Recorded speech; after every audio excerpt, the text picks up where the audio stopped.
జై శ్రీరామ్ అందరికీ నమస్కారం వెల్కమ్ టు న్యూస్ అఖండా నేను మీ కస్తూరి శ్రీధర్ మిత్రులారా మన మోడీ ప్రభుత్వం ఎన్ఆర్సీ లాంటి ఒక సరికొత్త చట్టాన్ని అయితే తీసుకొచ్చింది సరే ఎందుకో ఆ చట్టం ఏంది ఆ చట్టం వల్ల మన దేశానికి మనకు జరిగేటటువంటి ప్రయోజనం ఏంటో ఈ న్యూస్ ద్వారా చెప్పే ప్రయత్నం చేస్తా ఓకేనా ఎన్ఆర్సీ అంటే నేషనల్ రిజిస్టర్ ఆఫ్ సిటిజన్స్ అని అర్థం అనమాట అంటే జాతీయ పౌరుల రిజిస్టర్ అన్నమాట ఈ జాతీయ పౌరుల రిజిస్టర్ అనేది మన భారతీయ పౌరుల పేర్లను కలిగి ఉన్నటువంటి ఒక రిజిస్టర్ 1951లో జాతీయ పౌరుల రిజిస్టరు తయారు చేయబడింది ఇది దేశంలోని నిజమైన పౌరులను గుర్తించడానికి రూపొందించబడింది అనమాట తద్వారా ఏంటంటే అక్రమ వలసదారులను భారతదేశం నుంచి వాళ్ళ దేశాలకు పంపించేస్తారు అంటే ఇప్పుడు ఈ బంగ్లాదేశ్ నుంచి మియా ముస్లింలు కావచ్చు మయన్మార్ నుంచి రోహింగ్యాలు ఇట్లంతా సంకర్ జాతం అంతా కూడా వస్తూ ఉంటారు కదా మన దేశం లేక ఏది దొంగతనంగానో లేకపోతే ఈ ఫేక్ డాక్యుమెంట్స్ పెట్టుకుని ఏదో విధంగా వచ్చి ఈ దేశంలో చాలా మంది అవుతా ఈ దేశానికి వ్యతిరేకంగా పనిచేస్తూ ఉంటారు అలాంటి వాళ్ళందరినీ కూడా ముడ్డి మీద దండ చొప్పి వాళ్ళ దేశంలో పడేటట్టు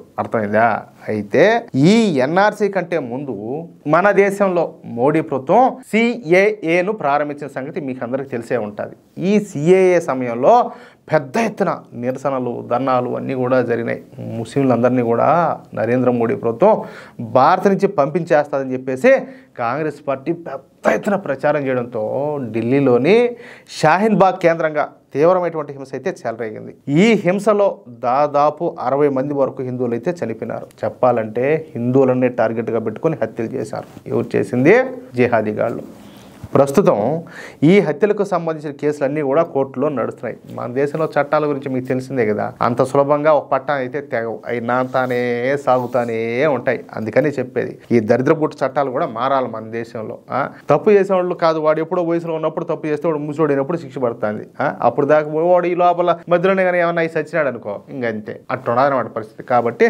చట్టాలు కూడా మారాల సరిగ్గా ఇలాంటి సమయంలోనే ఎన్ఆర్సీని కనుక తీసుకొస్తే మళ్ళీ మన దేశంలో ఈ సూడో సెక్యులర్ పార్టీలు తప్పుడు ప్రచారం చేసి ముస్లింలందరినీ కూడా రెచ్చగొట్టే అవకాశం ఉండదన్నమాట ఏది మళ్ళీ పెద్ద ఎత్తున ఈ హింస చెలరేగే అవకాశం ఉండదు అందుకే కేంద్ర ప్రభుత్వం ఈసారి ప్లాన్ మార్చింది ఈ ఎన్ఆర్సీ లాంటి మరో బిల్లును అయితే తెర మీదకి తీసుకొచ్చింది అదే the new immigration and foreigners act అన్నమాట ఈ యాక్ట్ ప్రకారం భారతదేశంలో అక్రమంగా నివసిస్తున్నటువంటి అక్రమ వలసదారులను ఏరేస్తారు మన దేశంలో ఒక అంచనా ప్రకారం దాదాపుగా 2 కోట్ల మంది వరకు ఈ అక్రమ వలసదారులంతా కూడా నివసిస్తారంటాడా కాదు ఇదేమన్నా ధర్మసత్రమా ఏంది ఇదే ప్రపంచంలో ఏ దేశంలో అయినా కూడా ఈ పరిస్థితి ఉంటుందా చెప్పాలంటే అసలు ఇజ్రాయెల్ దేశ జనాభా మొత్తం కూడా 1 కోటి మంది లేరు అట్టాడిది 2 కోట్ల మంది అక్రమ వలసదారులు మన దేశంలో బతుకుతారంటే ఇంకేం చెప్పాలా ఏం మాట్లాడాలా మళ్ళా వాళ్ళంతా కూడా తినేది మన సొమ్మే పంది కుక్కలు మారి మన సొమ్మే తినేది మన దేశానికి వ్యతిరేకంగానే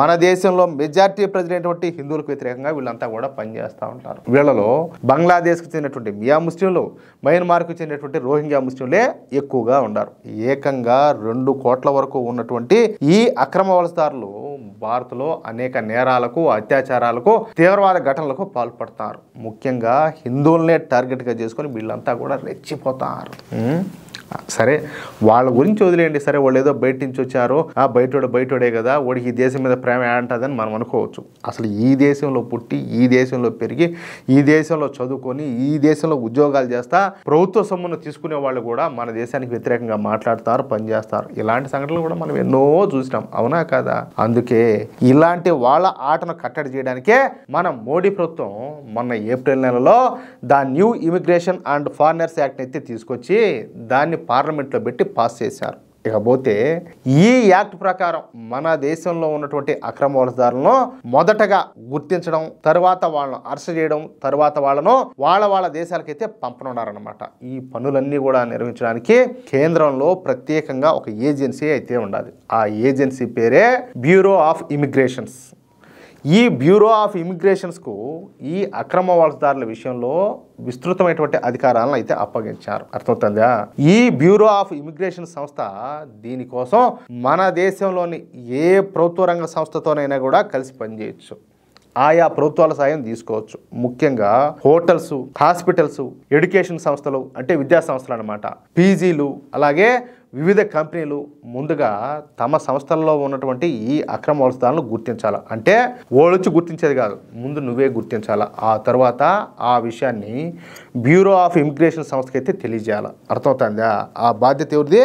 ఇక్కడ ఉండేవాళ్ళదే. ఇక ఆ తర్వాత విషయం మొత్తం కూడా ఈ బ్యూరో ఆఫ్ ఇమిగ్రేషన్ సంస్థే చూసుకుంటుంది. ఇప్పుడు మనం కూడా గతంలో చాలాసార్లు మాట్లాడుకున్నాం, ఏదో వాళ్ళు ఏదో 10 రూపాయలు తక్కువ చేస్తారని చెప్పేసి ఎలాగో పనిచేసే వర్కర్ల సంఖ్య తక్కువగా ఉంటుంది కాబట్టి మన పని జరగాల, మనకేదో 10 రూపాయల ఆదాయం వస్తుంది, వీడు డబ్బు కోసం డబ్బు సంపాదించే దానికోసం కన్నా అశుద్ధం తినేదానికి వీడు సిద్ధపడిపోతాడు. కాబట్టి అలాంటి వాళ్ళందరూ కూడా ఇది మెట్టు దెబ్బ అనమాట. డిక్కి మూసుకొని మర్యాదగా నీ దగ్గర ఎవరైనా ఇలాంటి లంగాగాళ్ళు, లత్కూరగాళ్ళు, లఫంగగాళ్ళు ఎవరైనా ఉంటే వాళ్ళ లిస్టు మూసుకొని వాళ్ళకైతే చెప్పాలా. ఎవరికే?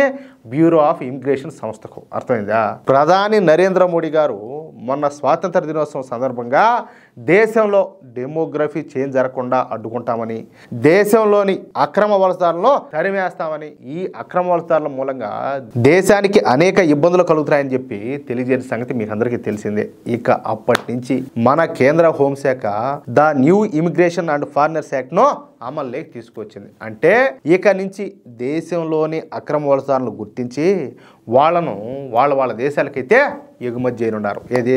మన ఇండ్లలోంచి అంతా చెత్త తీసుకుపోయి ఆ చెత్త బండ్ల తీసుకుపోయి ఆడైనా బయట బారదొప్పుతారు చూడండి, ఆ మాదిరిగా ఒకవేళ ఈ అక్రమ వలసదారులు కనుక ఫేక్ పాస్పోర్ట్లను సృష్టించినట్టయితే వాళ్లకు 7 సంవత్సరాల కఠిన కారాగార శిక్షను, అదేవిధంగా 10 లక్షల రూపాయల ఫైన్ అయితే విధించుండాలి. అది విషయం. అంటే మీరు అనుకోవచ్చు వాళ్ళ దగ్గర అంత డబ్బులు ఎట్టచ్చు అని చెప్పి. వాళ్ళ దగ్గర డబ్బు లేకపోతే వాళ్ళని ఎవడైతే పిలిపించాడో ఓడగడతాడో అంతెందుకు స్వామి. ఇప్పుడు పాకిస్తాన్ నుంచి ఎవడైనా దొడ్డిదారిని మన దేశంలోకి చొరబడినాడు అనుకుందాం. సరే, వాడు తీవ్రవాద భావజాలంతో చొరబడతాడా, ఇంకేదైనా చెడు ఉద్దేశంతో చొరబడతాడా, అది పక్కన పెడదాం. మన వాళ్ళు ఏం చేస్తారు? ఇండియన్ ఆర్మీ వాళ్ళ కుక్కలు కాల్చి అవతల బాధ దొప్పుతారు. అవునా కదా? అదే విధంగా నువ్వు కాదు ఎందుకు వచ్చావు వీడికి? కాదులే, నీ ఇంట్లో ఎవడన్నా దూరితే ఒప్పుకుంటావా? నీ ఇంట్లో ఎవడన్నా వచ్చి అక్రమంగా దుర్మార్గంగా వచ్చి ఉంటే ఒప్పుకుంటావా? ఒప్పుకోవు కదా. అట్లాంటిది ఏకంగా 2 కోట్ల మంది వచ్చి ఈ దేశంలో ఉన్నారంటే మనం ఎట్టా ఒప్పుకుంటామా? మనం ఎట్ట ఒప్పుకుంటామో? కొట్టండి, లేకపోతే కాల్చండి, వాళ్ళ లేకుండా చేయండి. ఎందుకంటే ఇప్పుడు ఈ దేశం ఎట్ట ముందుకు పోతుంది? మనం కష్టపడి సంపాదించి కట్టేటటువంటి పన్నుల మీద ఆధారపడి ఈ దేశం అయితే కొనసాగుతుంది. అలాంటిది ఎవడో బయట నుంచి వచ్చి మన కష్టార్జితాన్ని ఓడి దోచుకుంటున్నాడు, ఓడి దిగమింగుతున్నాడంటే ఈ ఫేక్ ఆధార్ కార్డులు అన్ని పెట్టుకొని మనం ఎట్లా ఒప్పుకుంటాము అంటాలే. అవునా కదా? మీకు అర్థం అవుతుందా? అది విషయం. మిత్రులారా, ఈ న్యూస్ కనుక మీకు నచ్చినట్లయితే, అదేవిధంగా నా మాటలతో మీరు ఏకీభవిస్తే తప్పనిసరిగా ఈ న్యూస్ నలుగురికి షేర్ చేయండి. అలాగే ఈ వీడియోకు సంబంధించి మీ యొక్క అమూల్యమైనటువంటి అభిప్రాయాలను కామెంట్ రూపంలో తెలియజేయండి. ఇంకో విషయం ఏంటంటే, ఇంతవరకు మీరు కనుక మన ఛానల్ను సబ్స్క్రైబ్ చేసుకున్నట్లయితే ప్రతి ఒక్కరు కూడా మన ఛానల్ను సబ్స్క్రైబ్ చేసుకోండి, సపోర్ట్ చేయండి ప్లీజ్. జై శ్రీరామ్, జై హింద్.